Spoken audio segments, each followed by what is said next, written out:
नमस्कार, मैं हूं संदीप चौधरी। आज सबसे बड़ा सवाल में हम बात करेंगे बिहार की। जी हां, बिहार में विधानसभा चुनाव होने वाले हैं। अब की बार किसका बिहार? यह सवाल सभी के जहन में कौंध रहा है। हर कोई अपने हिसाब से इसके जवाब भी दे रहा है और अब ताल भी ठोकी जा रही है। पर यहां पर यह बात ध्यान रखने की है, सबसे अहम बात इस चुनाव की, हम एक संकट काल, संक्रमण काल, आपदा काल, कोरोना काल में जी रहे हैं। 7 महीने हो गए हैं। देश की अर्थव्यवस्था 23.9% का गोता लगा चुकी है। नौकरियां जा रही हैं, तनख्वाहें कट रही हैं, दिहाड़ी मजदूर परेशानी में है और किसान भी आंदोलित हैं। 3 किसान बिल कानून भी बन चुके हैं। ऐसे में ये जो चुनाव हैं, ये कोरोना काल के पहले बड़े चुनाव हैं। देश भर में ही नहीं, दुनिया में इतना बड़ा चुनाव कोरोना काल में नहीं हुआ है। 3 नवंबर को अमेरिका में राष्ट्रपति के चुनाव होने वाले हैं, लेकिन अब तक का यह सबसे बड़ा चुनाव है। तो मुश्किल दौर में, मुश्किल वक्त में अहम मुद्दों पर तवज्जो दी जाती है, जो शुरुआती दौर में दी भी गई। मौजूदा मुख्यमंत्री नीतीश कुमार ने 7 निश्चय भाग 2 बिहार की जनता के सामने पेश किए और इनमें लब्बो लुबाब क्या था? वो युवाओं की, महिलाओं की, किसानों की, गांव की, शहरों की, स्वच्छता की बातें कर रहे थे। संपर्क सुलभता की बात की नीतीश कुमार ने। और जवाब में विपक्षी महागठबंधन ने एक संकल्प पत्र जारी किया। 25 प्रण लिए गए, जिसमें 10 लाख नौकरियां क्योंकि जा रही हैं। बेरोजगारी एक बड़ा मुद्दा है, सिर्फ बिहार में नहीं बल्कि पूरे देश में। 10 लाख नौकरियां देने का वादा किया गया। किसानों के ऋण माफ करने की बात की गई, बिजली के बिल कम करने की बात की गई, नियोजित शिक्षक जो हैं उनको समानता लाने की बात की गई। मनरेगा में 100 के बजाय 200 दिन काम देने का वादा किया गया। शिक्षा में 12%, बजट का 12% निवेश करने की, लगाने की बात की गई। तो ऐसा लगा असल मुद्दों पर चर्चा होने वाली है इस बार चुनाव में।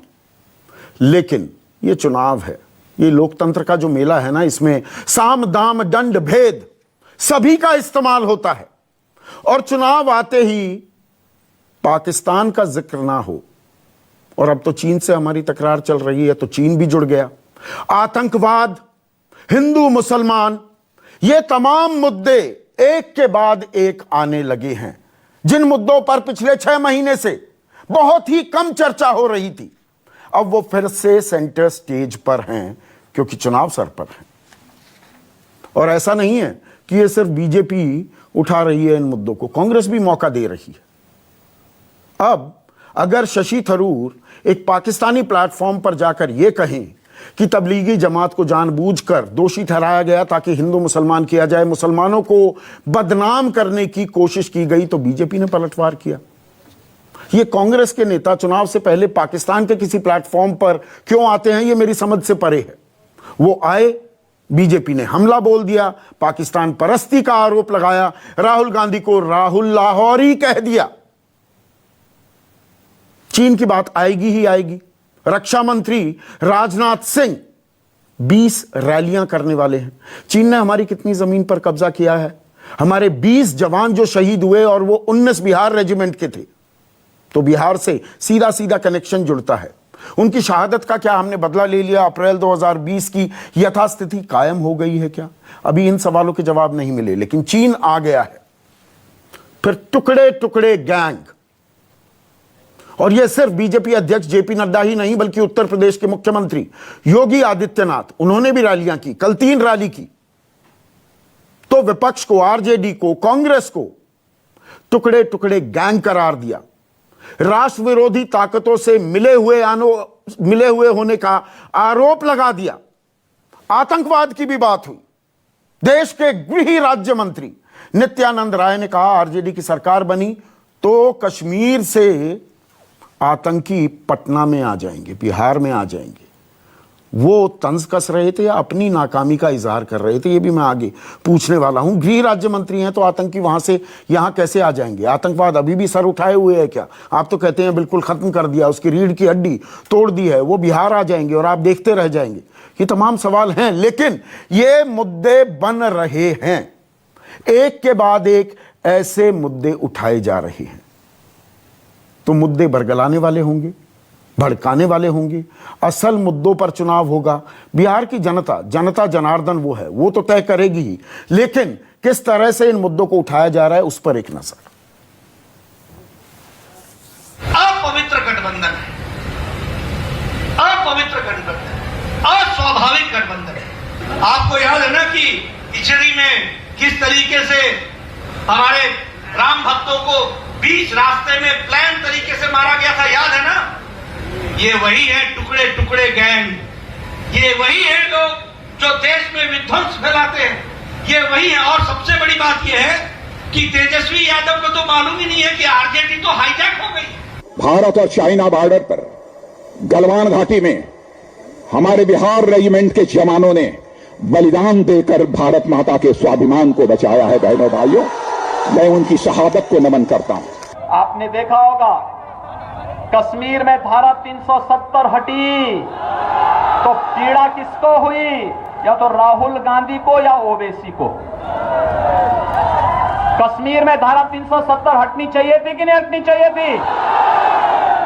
ये देश के हित में उठाया गया कदम था ना। लेकिन आखिर राहुल गांधी और ओवैसी इसका विरोध क्यों कर रहे हैं? तो ये मुद्दे बिहार वासियों के लिए अहम हैं कि रोजगार, नौकरियां, शिक्षा, स्वास्थ्य, किसानी, ये बड़े मुद्दे हैं। और यहां पर मैं फिर दोहरा दूं, विपक्ष भी लगातार मौका देता है। राहुल गांधी अगर देश की अर्थव्यवस्था 23.9% का गोता लगाती है और इंटरनेशनल मॉनेटरी फंड, अंतर्राष्ट्रीय मुद्रा कोष कहता है कि पूरे साल की अर्थव्यवस्था 10.3% का गोता लगाएगी, तो वो ट्वीट करते हैं कि देखिए अफगानिस्तान और पाकिस्तान भी हमसे आगे है।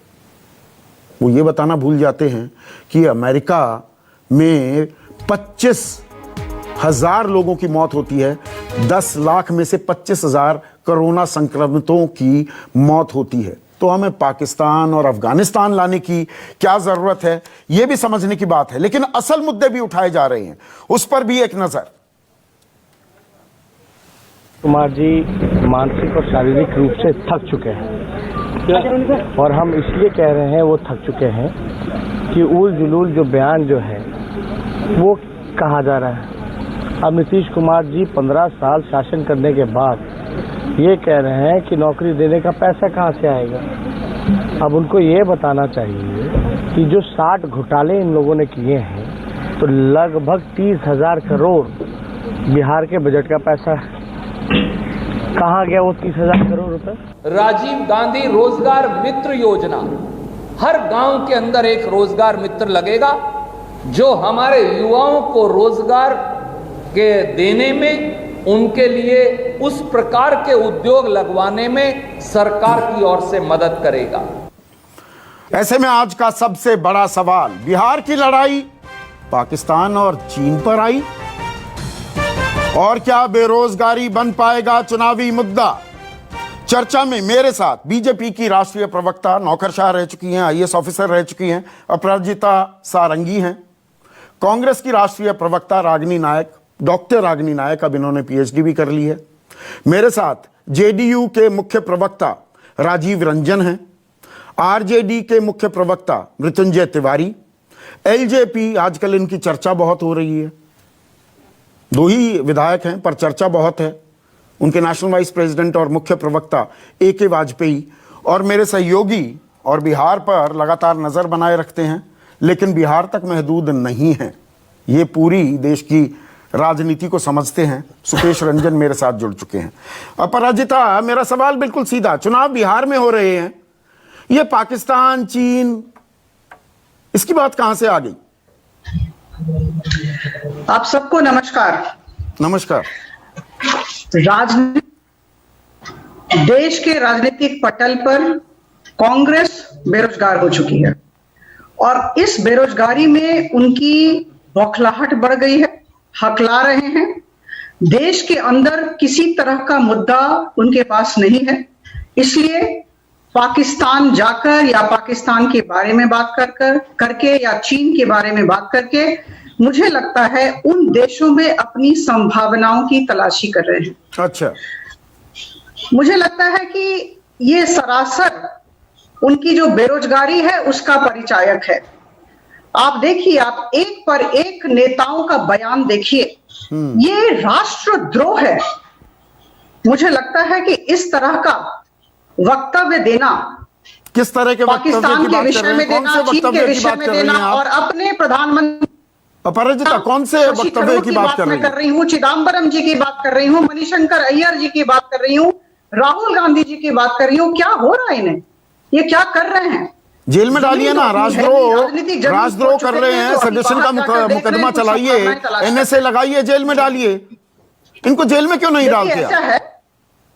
ऐसा है कि अगर वैसी परिस्थिति आएगी तो जरूर होगा। अभी इन्होंने शुरुआत ये परिस्थितियां चुनाव के टाइम पर ही क्यों आती हैं? चुनाव के टाइम पर ही याद आता है ये पाकिस्तान परस्त हैं, ये राष्ट्रद्रोही ताकतें हैं। ये चुनाव के टाइम पे याद क्यों आता है अपराजिता? दो तीन सप्ताह में ये सब हुआ है। शशि थरूर लाहौर गए थे, लाहौर में उनका वर्चुअल कॉन्फ्रेंस चल रहा था साहित्य को लेकर, साहित्य तक सीमित रहते। उन्होंने वहां कह दिया कि हमारे प्रधानमंत्री जी कोविड हैंडल नहीं कर पा रहे हैं और पाकिस्तान हमें क्या लोकतंत्र की सीख देगा। आप जानते हैं मणिशंकर अय्यर जी ने क्या कहा, पी चिदम्बरम ने क्या तो बात बहुत पुरानी हो गई, गांधी जी ने क्या कहा, और अभी आर्टिकल 370 को हटाने की बात करें। मैं एक प्रश्न पूछना चाहती हूँ, अगर आर्टिकल 370 को हटाने से इनको इतना कष्ट हो रहा है तो क्या कांग्रेस अपने मैनिफेस्टो में यह लिखेगी कि अगर कभी सत्ता में आई तो आर्टिकल 370 को हटे? अपराजिता, 1 साल और 2 महीने हो गए, पिछले साल 5 अगस्त को हटा था, पर ये अब बिहार में इसकी चर्चा करने की जरूरत क्या है? मेरा सवाल ये है, आप बेरोजगारी, आपने 2 बार कहा कि कांग्रेस, 1 मिनट सुनिए, आपने 2 बार कहा कि कांग्रेस बेरोजगार हो गई है, पर यहां पर बहुत से युवा भी बेरोजगार हुए। बेरोजगारी पर आप इसलिए चर्चा नहीं करना चाहते कि कांग्रेस को रोजगार मिल जाएगा? क्या आप ये कह रही हैं? नहीं, मैं कहना चाहती हूं कि हर तरह से भारत के लोगों ने उन्हें नकार दिया है। किसी भी तरह का रोजगार उन्हें नहीं है, उनके पास नहीं है, तो मुद्दा विहीन पार्टी। चलिए, कांग्रेस को रोजगार मत दीजिए, आम आदमी के रोजगार की तो बात होगी। बेरोजगारी एक समस्या है कि नहीं? देखिए, बेरोजगारी की दिशा में जिस तरह के कदम उठाने चाहिए आदरणीय प्रधानमंत्री मोदी जी उठा रहे हैं और हम सब उनके साथ हैं। अगर आंकड़ों की बात होगी तो हम आंकड़े की बात करेंगे। हाँ, तो आंकड़े बता दीजिए ना, कितने रोजगार सृजित किए? आज तक आंकड़ा नहीं बताया आपने 6 साल में। करने के लिए किसी भी तरह का प्रयास नहीं किया जा रहा है। देखिए, ये 132 करोड़ लोगों का देश है, प्रधानमंत्री जी का यह द्वितीय टर्म है।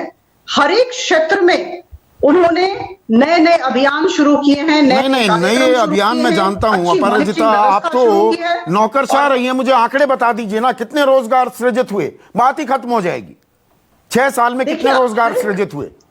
आप हर एक दिशा में देखें, जिस तरह के काम हो रहे हैं, जिस तरह की एफडीआई की दिशा में देखें, एफडीआई से रोजगार नहीं आता, कंफ्यूज मत कीजिए। फॉरेन डायरेक्ट इन्वेस्टमेंट में हमारी स्थिति क्या है ये आप जानते हैं, बहुत ही इंप्रूवमेंट हुआ है हर एक दिशा में। आप रोजगार के आंकड़े नहीं दे रहे हैं ना। मिशन की बात करें, आप अगर रूरल सेक्टर में बात करें, उसकी भी बात हम कर सकते हैं। अगर एग्रीकल्चर की बात कर रहा हूं, I am on the same page, करें, उसकी भी बात कर सकते हैं। तो there are certain long term measures which will have long term. कितना लॉन्ग टर्म होता है? 6 साल से आपकी सरकार है। लॉन्ग टर्म का मतलब क्या होता है?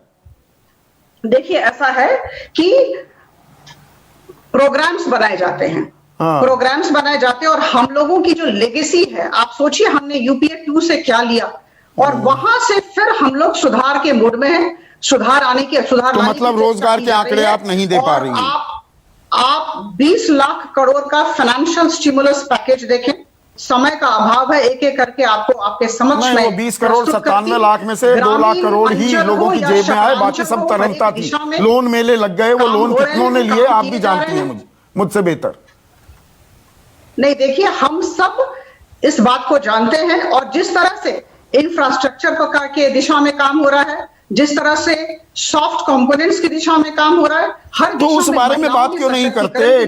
टुकड़े गैंग आपको याद आ गया, ये टुकड़े करने वाली ताकतें हैं या CPI-ML वो माओवादी एक संगठन है, तो उसका राजनीतिक पार्टी का दर्जा खत्म कीजिए और डालिए उनको जेल में। मेरा सवाल ये है, ये चुनाव के टाइम पर टुकड़े टुकड़े गैंग कह देना, पाकिस्तान परस्त कह देना, ये मतलब काठ की हांडी है क्या? कितनी बार चढ़ाएंगे? है कि आर्टिकल 370 का जब स्क्रैपिंग हुआ था 35A और आर्टिकल 370 का, मैं लोकसभा में मौजूद थी और उस तरह जो उस समय जो परिस्थिति सृष्टि की गई थी कांग्रेस की तरफ से और विपक्षी दलों की तरफ से हम सब वाकिफ हैं। उसके बाद करीबन 1 साल से ज्यादा हो गए और अभी चुनाव का माहौल है। चुनाव के माहौल में मैंने फिर कहा, मैं पुनरावृत्ति करना चाहूंगी, इनके पास मुद्दा नहीं है इसलिए ये सब या आपके पास मुद्दा नहीं है? मुद्दा नहीं है, मुद्दा आपके पास नहीं है क्या? आप 5 अगस्त 2019 की बातें उठा रही हैं, वही पुरानी चीजें जो आप दिल्ली, झारखंड, अभी तो ट्रेलर है, हरियाणा के चुनाव में उठा चुकी हैं। लेकिन हम सब बड़े शुद्ध हैं। ठीक है, राजीव रंजन स्क्रीन पर। राजीव रंजन, आप सहज हैं इन मुद्दों को लेकर कि पाकिस्तान की बात हो, चीन की बात हो, आतंकवाद की बात हो, टुकड़े टुकड़े गैंग है, विपक्षी गठबंधन, ज्यादा नौजवानों को मिले, औद्योगिक विस्तार की दिशा में कोशिशें जारी है। एग्रीकल्चर रोडमैप को लेकर के बिहार में ये तीसरा रोडमैप, किसानों की प्रोडक्टिविटी बेहतर हुई है और अब जिस तरीके के 2 बड़े ऐलान हैं, हर खेत को पानी और एग्रीकल्चर का एक डेडिकेटेड फीडर, किसानों को 65 पैसे प्रति यूनिट बिजली, इससे जो फर्क आएगा वो समझने की जरूरत है। नहीं, आप मेरे सवाल को डॉज क्यों कर रहे हैं? मेरा बिल्कुल सीधा सवाल था, मैंने 7 निश्चयों की बात की ना, भाग दो की। मेरा सवाल राजीव रंजन बिल्कुल सीधा है। सर 1 मिनट, सवाल से भागिए मत, सवाल से मत भागिए, सवाल सीधा है। आप इस नैरेटिव से ये पाकिस्तान, चाइना, आतंकवाद, टुकड़े टुकड़े गैंग, ये जो मुद्दे उठाए जा रहे हैं आप नहीं उठा रहे, पर आपके अहम घटक, आपके सहयोगी, बराबर के सहयोगी बीजेपी के तमाम बड़े नेता उठा रहे हैं। आप इस बात को लेकर कंफर्टेबल हैं? देखिए, एक बात बिल्कुल साफ है, इसके लिए काफी हद तक कांग्रेस भी जवाबदेह है। वो अक्सर एजेंडा तय करने की कोशिश करते हैं और बचकाने दावे करते हैं। सत्ता मिली, 3 दिनों में चीन को माकूल जवाब मिल जाएगा। ये नहीं बताते हैं कि 1962 में किस बेरहमी के साथ चीन ने उनको रौंदा। और जिन लोगों ने हिंदुस्तान को मान सम्मान दिया है, चाहे वो किसी भी राजनीतिक दल के हो, लेकिन जो वर्तमान नेतृत्व कांग्रेस का है, वो मुद्दों पर उसकी समझ नहीं है। इस देश से जुड़े आपने कहा कांग्रेस भी जिम्मेदार है। एक मिनट राजीव रंजन, आपने कहा कांग्रेस भी जिम्मेदार है, यानी कि बीजेपी भी जिम्मेदार है? बीजेपी भी इन मुद्दों को जानबूझकर उठाती है? देखिए, भारतीय जनता पार्टी तो परफॉर्म कर रही है, एक परफॉर्मर प्राइम मिनिस्टर देश को मिला है। मैं देश के प्रधानमंत्री की अभी बात ही नहीं कर रहा, परसों से उनकी रैली शुरू होगी।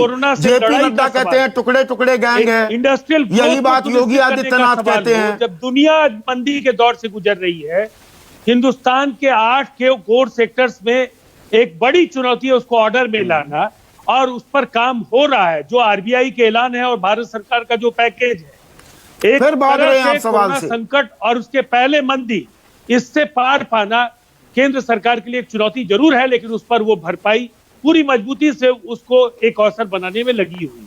सुकेश, राजीव रंजन मेरे सवाल से सीधा भाग रहे हैं। देखिए, यहां पर जेपी नड्डा, योगी आदित्यनाथ, राजनाथ सिंह, अमित शाह, नित्यानंद राय पर तो मैं अभी आया नहीं हूं, जो आतंकवादी आ जाएंगे और बिहार में बैठ जाएंगे, तंज कस रहे हैं या अपनी नाकामी का इजहार कर रहे हैं, उस पर नहीं बोलने को तैयार हैं। नहीं, मैं ये कई बार कह चुका हूं संदीप, और आज फिर से मैं याद कराना चाहता हूं जितने को पैनलिस्ट हैं उनको, कि अपने राजनीतिक प्रतिद्वंदी, पॉलिटिकल एडवर्सरी को आप कैसे देखते हैं। अटल बिहारी वाजपेयी ने संसद में भाषण दिया और हम लोग सुन रहे थे उस भाषण को, जब उन पर हमले हुए, और हमले किस चीज को लेकर थे? उनके इनएफिशिएंट होने को लेकर, उनको करप्ट कहा जा रहा था। तो उन्होंने कहा कि जो भारतीय राजनीति में आपसे कंधे से कंधा मिलाकर इतने दशकों से राजनीति कर रहा है, उनके बारे में आपका मूल्यांकन ये है। सोनिया गांधी को सीधा सोनिया गांधी को कहा था उन्होंने, जबकि उनको भ्रष्टाचार में लिप्त बताया गया था, इनकॉम्पिटेंट बताया गया था, इनएफिशिएंट बताया गया था। ये एक फैशन है कि आप उस ब्रश से सारे अपने पॉलिटिकल एडवर्सरी को देशद्रोही बता देते हो। मैं राजीव रंजन से पूछना चाहता हूं, राजीव जी, मैं सुकेश बोल रहा हूं, हां ना में जवाब दे दीजिए आप।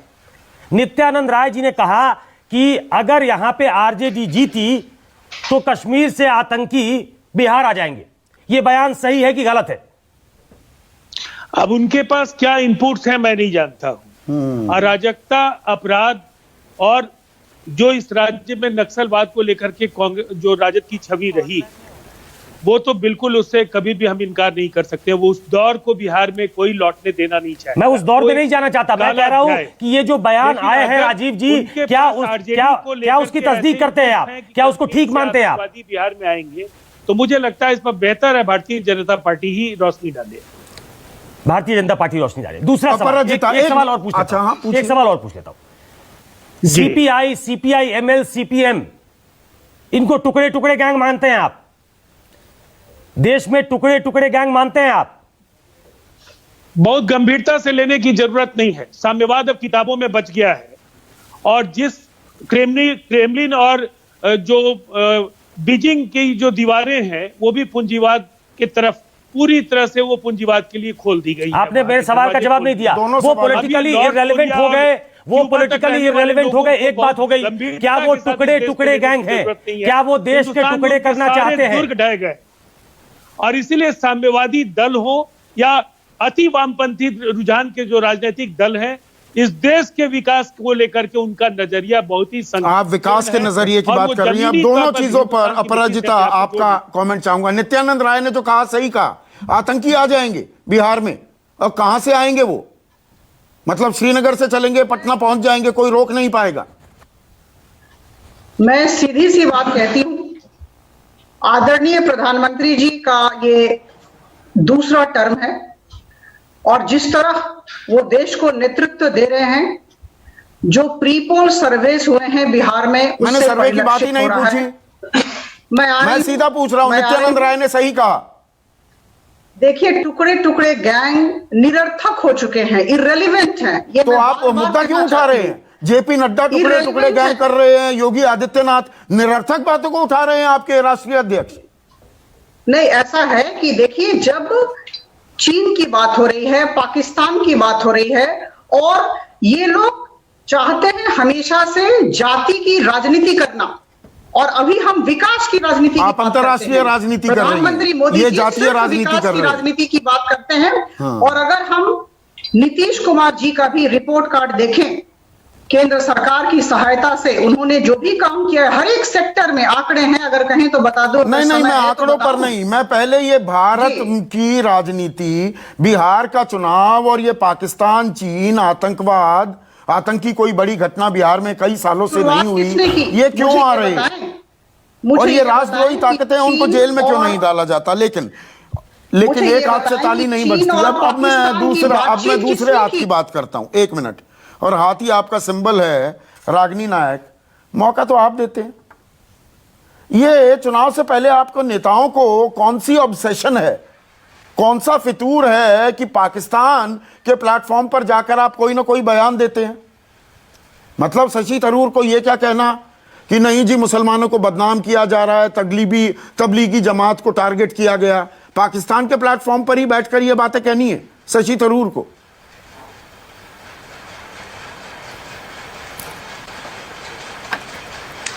संदीप जी, देखिए, वो महफिल को फिर से सजाने लगे हैं, पुराने गीत फिर गुनगुनाने लगे हैं। जब खिसकने लगी है सियासत की कुर्सी, बीजेपी, जेडीयू, चीन, पाकिस्तान, हिंदू मुसलमान को मुद्दा बनाने लगे हैं। और आप कुल्हाड़ी पर पैर फिर से मारने लगे। सिर्फ इन दो दलों का नाम आप कुल्हाड़ी पर पैर पर कुल्हाड़ी नहीं मारते, आप कुल्हाड़ी पर पैर मारने लगे हैं फिर से। आप सुन लीजिए, बात सुनिए। ना कुल्हाड़ी ना पैर, यहाँ हाथ की बात करूंगी। जैसा कि आपने कहा, हाथ हमारा सिंबल है। अभी सुन लीजिए। देखिए, राहुल गांधी जी हमारे देश के प्रधानमंत्री तो प्रेस वार्ता करते नहीं है, बचते हैं आप लोगों से, चौथे स्तंभ के सामने आते नहीं। राहुल गांधी जी प्रेस वार्ता कर रहे थे, उनसे एक सवाल चीन के बारे में पूछा, उन्होंने जवाब दिया।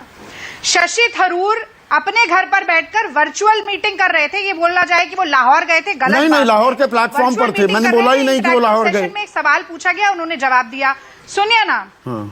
नहीं, ये जवाब देने यही तो होता है। तभी तो फिर राहुल लाहौरी कहा जाता है कि लाहौर में पाकिस्तान में चुनावी तैयारियां कर रहे हैं क्या राहुल गांधी? सुनिए ना, बात सुनिए मेरी। क्या बिहार की किसी भी चुनावी रैली में कांग्रेस पार्टी के किसी भी नेता ने चीन, पाकिस्तान, हिंदू मुसलमान को मुद्दा बनाया? नहीं बनाया। ये कवायद क्या इसी इलेक्शन की है भारतीय जनता पार्टी की तरफ से? नहीं है। 2015 में पूर्वी चंपारण में जाके अमित शाह जी ने घोषणा कर दी थी कि महागठबंधन को वोट दोगे तो पाकिस्तान में बम और पटाखे फूटेंगे।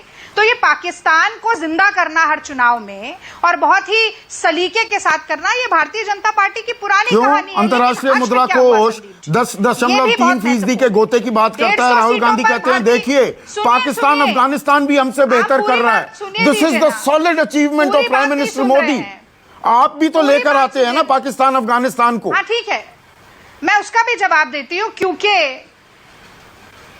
क्योंकि आपने ये सवाल पहले भी पूछा था तो मैं उस पर भी आ रही थी। मुझे पूरा तो करने दीजिए ना, बीच में आप सवाल छोड़ते जाते हैं। देखिए मैंने सबसे पहले कहा कि हश्र पाकिस्तान को, हिंदू मुसलमान को बिहार के चुनाव में लाने वाली दल का क्या हुआ? 150 सीटों पर चुनाव लड़े, 53 सीटों पर जीत कर आए थे। ये हश्र हुआ था और बिहार में यही हश्र दोबारा होने वाला है। अब आप कह रहे हैं अफगानिस्तान, पाकिस्तान, अरे जो हमारे नेबरिंग कंट्रीज हैं उनके साथ सबसे पहले करना चाहिए, क्योंकि अमेरिका के साथ क्या करें? अमेरिका के तो जो राष्ट्रपति हैं जो अब चुनाव में दोबारा लड़ने वाले हैं, उन्होंने तो कह दिया कि भारत की सरकार और मोदी जी सारे आंकड़े फर्जी देते हैं और इन्हीं फर्जी आंकड़ों की वजह से आरबीआई के गवर्नर ने इस्तीफा दिया। एनएससी के 3-4 मेंबर थे, उन्होंने कहा हम इस्तीफा दे रहे हैं, हमें स्टैटिस्टिक्स नहीं रखने हैं। आप आंकड़े आंकड़े आंकड़े बोलते गए। भारतीय जनता पार्टी की प्रवक्ता एक आंकड़ा आपको नहीं बता पाई। ये क्या मुद्दों पे बात करेंगे? नहीं, आप कौन से मुद्दों पर बात करती हैं? देखिए आप एक युवा चेहरा को लेकर आ जाती हैं। एक मिनट, आप युवा चेहरा को लेकर आ जाती हैं। एएमयू के एक्स प्रेसिडेंट, उसको आप उम्मीदवार बनाती हैं जो अपने कार्यकाल में अलीगढ़ मुस्लिम यूनिवर्सिटी में जिन्ना की तस्वीर लगाता है। तो सवाल नहीं पूछे जाएंगे कि आपकी विचारधारा क्या है, आप किन लोगों का समर्थन करती हैं, किन लोगों को पार्टी में लाकर टिकट देती हैं, ये नहीं पूछा जाएगा। भाई साहब जो जिन्ना की मजार पे जाके रोकर आए जिन्ना के लिए, वो पार्टी सवाल तो ना पूछे। और जिन्ना की जो कंट्रोवर्सी थी आप भी जानते थे, वो अलीगढ़ मुस्लिम यूनिवर्सिटी का स्टैंड था कि 1938 के समय पर जिन जिन की भी तस्वीर लगी है वो आजादी से पहले की लगी हुई है और हम उन्हें नहीं हटाएंगे। अब वो व्यक्ति अगर तो ऐसे लोगों को लेकर आते हैं ना, शिद्दत के साथ काम कर रहा है, उसके जीतने की तो इस बात पर सवाल क्यों नहीं उठाएगी बीजेपी? हम टिकट भी ना दें? क्यों नहीं? अच्छा टिकट देंगे ना, वही तो मैं कह रहा हूँ। इसी से आपकी सोच पर सवाल उठते हैं। मैंने जवाब दे दिया।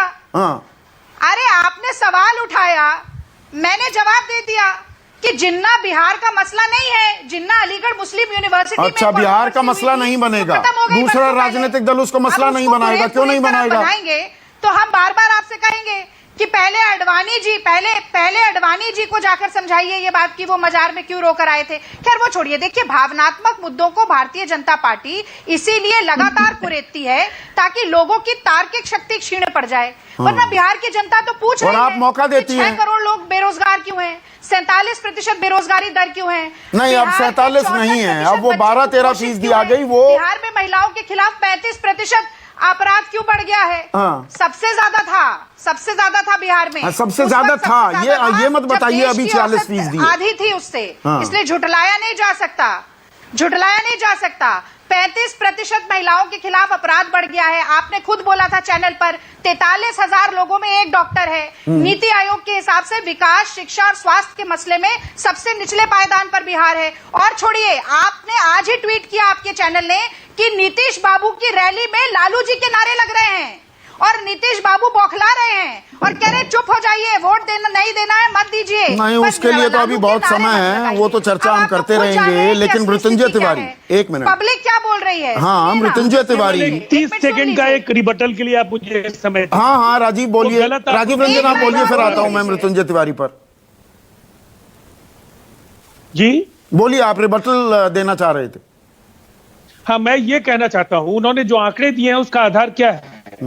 प्रति लाख व्यक्तियों पर जो संज्ञेय अपराध के मामले हैं, बिहार 23वें नंबर पर है। महिलाओं के उत्पीड़न के मामलों में हम 29वें नंबर पर हैं और बलात्कार के मामले में हम 33वें नंबर पर हैं। कांग्रेस की प्रवक्ता को इतना ज्ञान एनसीआरबी के आंकड़े दूं आपको करने के लिए क्यों? मैं ओवरऑल क्राइम, ओवरऑल कानून व्यवस्था पर आप क्राइम के मामले में 5वें नंबर पर हैं। देखिए, मैं आपको पता है आंकड़े मेरे ठीक होते हैं, एनसीआरबी के आंकड़े बता रहा हूं। ह्यूमन डेवलपमेंट इंडेक्स, आदमी के विकास, आदमी को स्वास्थ्य, शिक्षा, रोजी रोटी कितनी मिल रही है, आप 36वें नंबर पर हैं देश में, प्रति लाख व्यक्तियों को आखिरी नंबर पर हैं आप, नीचे से नंबर 1 है। हम 23वें नंबर पर हैं प्रति लाख व्यक्तियों के संज्ञेय अपराध के मामले में। आप तालिका को एनसीआरबी का आंकड़ा गलत बता रहा हूं, क्राइम के मामले में 5वें नंबर पर हैं, 2 साल पहले 6ठे नंबर पर थे और ऊपर आ गए हैं क्राइम के नंबर पर। आप मिजोरम और बिहार को एक साथ जोड़ेंगे? हाँ, चलिए, देखिए आंकड़े बहुत हैं, आपको 30 सेकंड मैंने दिए, 1 मिनट। अब देखिए, सबको टाइम मिलना चाहिए ना। मृत्युंजय तिवारी, आप राष्ट्र विरोधी ताकत हैं, आप ऐसों के साथ गठबंधन करते हैं जो माओवादी ताकतें हैं, देश को तोड़ना चाहती हैं, देश का विघटन करना चाहती हैं, विघटनकारी ताकतें हैं जो आप लोग हो। जी संदीप जी, ये सर्टिफिकेट किनसे लेना होगा? जिनकी आजादी की लड़ाई में, स्वतंत्रता आंदोलन में जिनका कोई योगदान नहीं रहा, वो देशभक्त बन रहा है। जो गोडसे को देशभक्त बता रहा हो, वो हमें सर्टिफिकेट देंगे कि हम देशभक्त हैं कि नहीं, राष्ट्रभक्त हैं कि नहीं। राष्ट्रभक्ति का सर्टिफिकेट आप दीजिए तो समझ में आए। वो ऐसे लोगों का क्या नोटिस लेना है? अभी देखिए तेजस्वी यादव जी के सभाओं में किस तरह से बिहार की जनता का सैलाब उमड़ रहा है। अब ये कह रहे हैं आतंकवादी पाकिस्तान। अभी तो आदरणीय प्रधानमंत्री जी ने अपने नाइट वॉचमैन बैट्समैन को भेजा है, टेल एंडर को। अभी तो असली प्रधानमंत्री जी 23 तारीख को आएंगे, तब आप देखिएगा। इस चुनावी रंग को जनता के असली मुद्दे से भटकाने का ये लोग प्रयास करेंगे। हम इनको घसीट कर असली मुद्दे पर लाएंगे।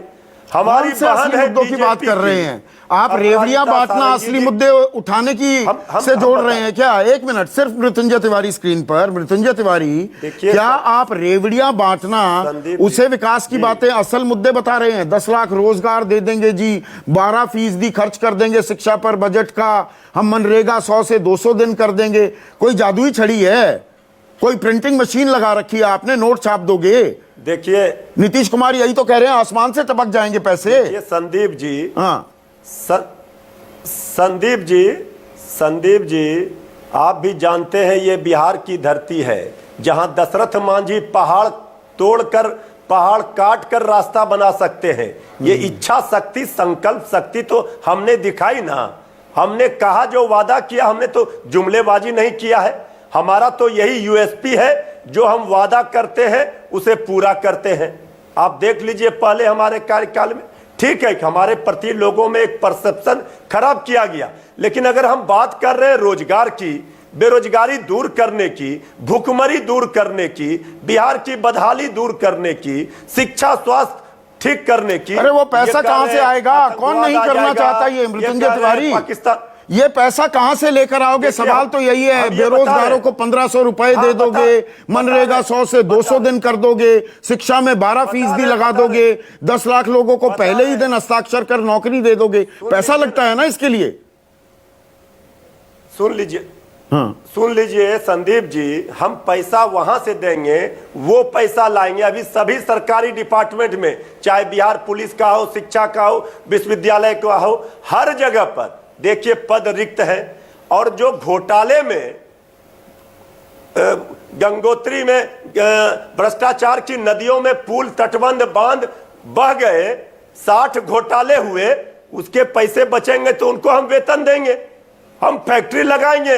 ये तो कह रहे हैं कि हमसे नहीं हो पाएगा। समुद्र के किनारे बिहार नहीं है, मध्य प्रदेश, पंजाब, हरियाणा समुद्र के किनारे है। आप बताइए, अब तो इन्होंने पहले ही सरेंडर कर दिया।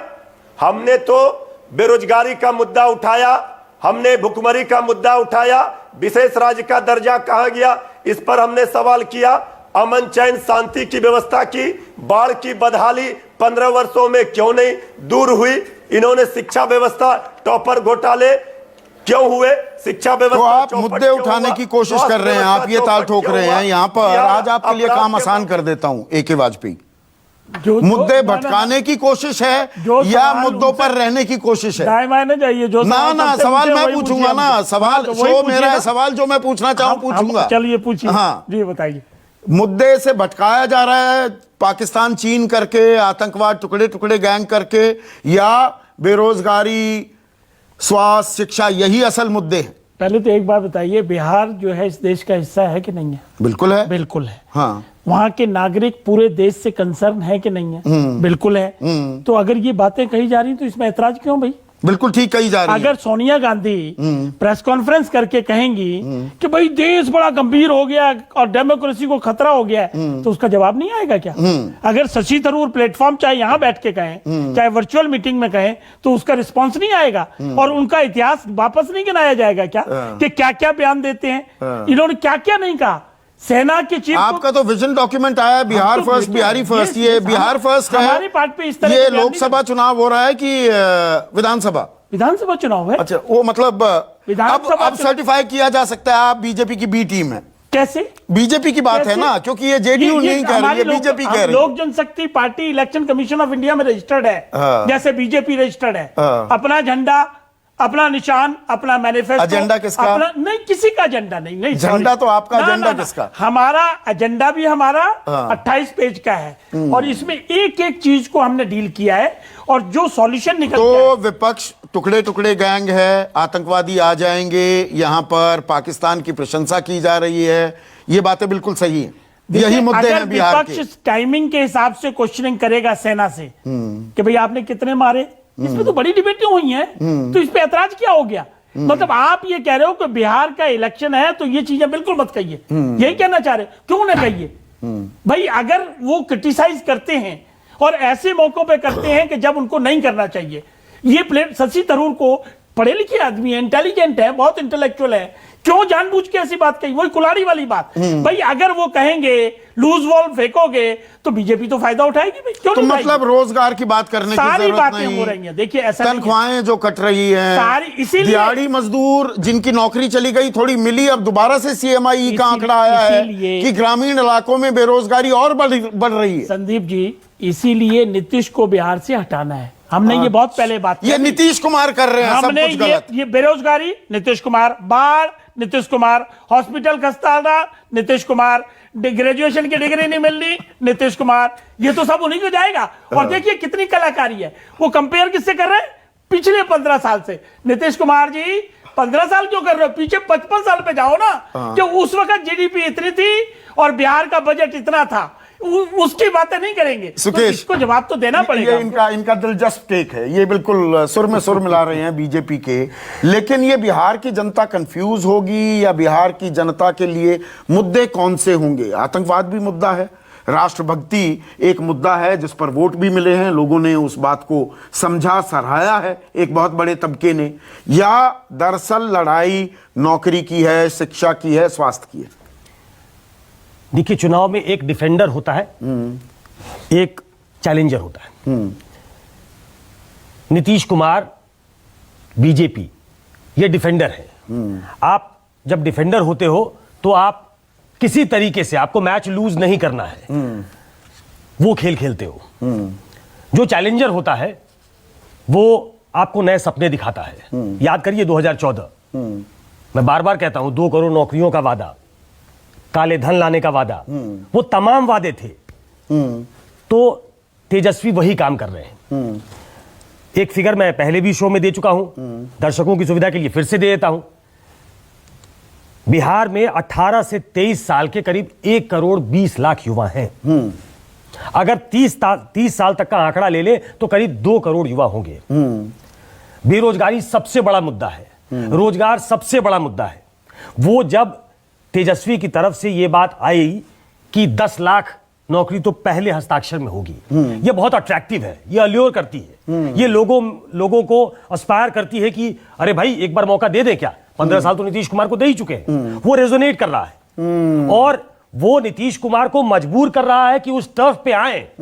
ये उन्होंने फोर्स किया है, इसमें कोई डाउट नहीं है। बैकफुट पर आ गए, जब डक करें कि हुक करें, अब हुक करने के लिए कहा जाए। आप डक नहीं कर सकते, आपको अब हुक करना पड़ेगा। तो कल उन्होंने हुक किया है, आज भी उन्होंने हुक करने की कोशिश की है कि ये बताएंगे वो कि पैसे आसमान से आएंगे क्या। और ये बात सही है, कई बार ओवरडू करने से आदमी को ये लगता है कि कांग्रेस जैसे तेजस्वी फिर कह रहे हैं थक गए हैं, आउट ऑफ द बॉक्स नहीं सोच सकते अब। हाँ, तो वो तो लगातार फ्रंट फुट पे होंगे ही कि पैसे आसमान से नहीं आएंगे, पैसे जो प्लान्ड बजट होता है उसके पैसे हैं, उसका इस्तेमाल करेंगे। ठीक है, रियल इश्यूज पे लाने की कोशिश। आपने एक और अच्छा टॉकिंग पॉइंट दिया है। मेरे पास 2 मिनट हैं। अपराजिता और रागिनी नायक स्क्रीन पर। अपराजिता, क्या बैकफुट पर आ गए हैं नीतीश और उनको बचाने के लिए ये रोजगार के जो सवाल हैं, शिक्षा स्वास्थ्य के जो सवाल हैं, उन पर सही जवाब नहीं मिल पा रहा तो पाकिस्तान चीन कर दो, आतंकवाद की बात ले आओ, टुकड़े टुकड़े गैंग ले आओ, ये जानबूझकर भटकाने की कोशिश है क्या बीजेपी की तरफ से? देखिए, मैं भी शेर पेश कर सकती हूं जैसा कि कांग्रेस प्रवक्ता ने किया। मैं सिर्फ 2 वाक्य कहूंगी। चेहरे साफ, दिल में दाग, उफ ये आस्तीन के साथ। अच्छा, ये सारे जितने हैं, कांग्रेस हैं, विपक्ष हैं, इन्हें मुद्दे नहीं है, कुछ कुछ कहे जा रहे हैं। नहीं, आपके पास जवाब नहीं है तो ट्राइड एंड टेस्टेड फॉर्मूले पर चले गए। मुझे 1 मिनट दीजिए। हाँ, मैं दे रहा हूं। 1 मिनट सुनिए, 2 मिनट है, 1 मिनट मुझे दीजिए। बेरोजगारी की बात हो रही है। मैं 15 साल एनडीए सरकार रही। नीतीश कुमार जी काफी दिन हुआ अपनी कुर्सी पर हैं। इसके पहले जो एवरेज ग्रोथ रेट था बिहार का वो 3.16% था। तो उस पर बात कीजिए ना। पाकिस्तान चीन जो आ जाता है, आतंकवाद जो आ जाता है, मुद्दे भटकाने की कोशिश है क्या? रागिनी नायक, लास्ट रिस्पॉन्स 40 सेकंड। रागिनी नायक स्क्रीन पर। हाँ, इनके पास कोई जवाब नहीं है। देखिए किसान का कर्ज माफ, बिजली बिल हाफ, बेटियों को इंसाफ और भाजपा जदयू साफ। ये मुद्दा चुनाव का रहने वाला है क्योंकि जनता के जीवन को बेहतर बनाने के लिए, मूलभूत सुविधाएं उन्हें सुलभ कराने के लिए कांग्रेस पार्टी चुनाव लड़ रही है। और भाजपा जदयू अच्छे से सुन ले, न्याय करते आप घूमे थे पिछले साल 72,000 रुपए दे देंगे सालाना, 6,000 रुपए महीना। क्या कहा जनता ने उस बात को लेकर? सुन लीजिए ना संदीप जी, सुन लीजिए। हमने सुनिए हमने यूपीए सरकार के दौरान 72,000 करोड़ का ऋण भी माफ किया था। छत्तीसगढ़ में हम 5700 करोड़ रुपए का डायरेक्ट बेनिफिट ट्रांसफर भी किसानों को दे रहे हैं। हमारा घोषणा पत्र एक पवित्र दस्तावेज है, पवित्र दस्तावेज है। उसमें ये लिखना भूल गए कि किसानों की ऋण माफी होगी, पर उसमें सीमाएं भी होंगी। अभी सीमा नहीं बताई, 10,000 का ऋण माफ होगा, 20 का या सबका होगा। वो चतुराई भी कर दी है ना आपने अपनी घोषणा पत्र में। मध्यम जोत और सुनिए, गलत बोल रहे हैं, गलत आंकड़ा मत सुनाइए। सभी किसानों का ऋण माफ होगा, बोल दीजिए ना। कर्ज माफ होगा, ये लिखा है घोषणा पत्र में। और यही चीज हमें छत्तीसगढ़ में चुनाव जिताया है। इन्हीं वादों ने, इन्हीं जमीनी मुद्दों ने मध्य प्रदेश में जिताया है। हर चुनाव नया चुनाव होता है। अतीत में खंगालेंगे तो दोनों तरह के उदाहरण सामने आ जाते हैं, लेकिन असल मुद्दों पर ही लड़ाई होगी। या जैसा मैंने शुरू में कहा, साम दाम दंड भेद, हर अस्त्र शस्त्र का इस्तेमाल किया जाएगा। आज के लिए बस इतना ही। नमस्कार।